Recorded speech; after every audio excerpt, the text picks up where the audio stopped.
So just a little story. More than 40 years ago, a gathering took place out on the hillside in front of the next house over here, which happens to now be my house.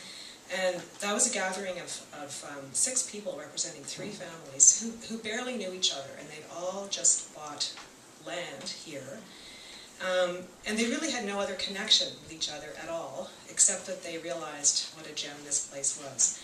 And they all become aware, somewhat to their chagrin, that there was a possibility that this Sandy Bay Beach area might be developed, that it might be subdivided, that it might change its character. So because of that, they really took a big leap of faith. They, as I say, they hardly knew each other, but they all agreed, sitting out on the hillside here on a day like today, that they would put a bit of money together, each of them, and try to buy the land. And there were a little bit of negotiation, but they were successful.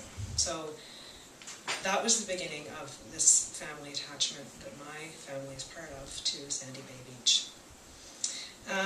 And the reason they really did that was because of this word that Craig has used, stewardship. I don't think they actually used or thought about it in those terms, but what they were all thinking of was the fact that this place should remain accessible.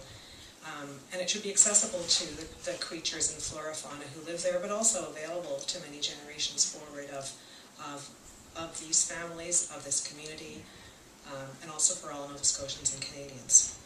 It's with that vision that those of us now who were the owners of the property until very recently worked with the Nature Conservancy of Canada to ensure that this place would, in perpetuity, remain in its wilderness character and be available as it is now to all of us. We realized the best thing for us to do was to give it up, that we were not in the position to ensure that it could be managed in the long term in the way that we wanted it to be.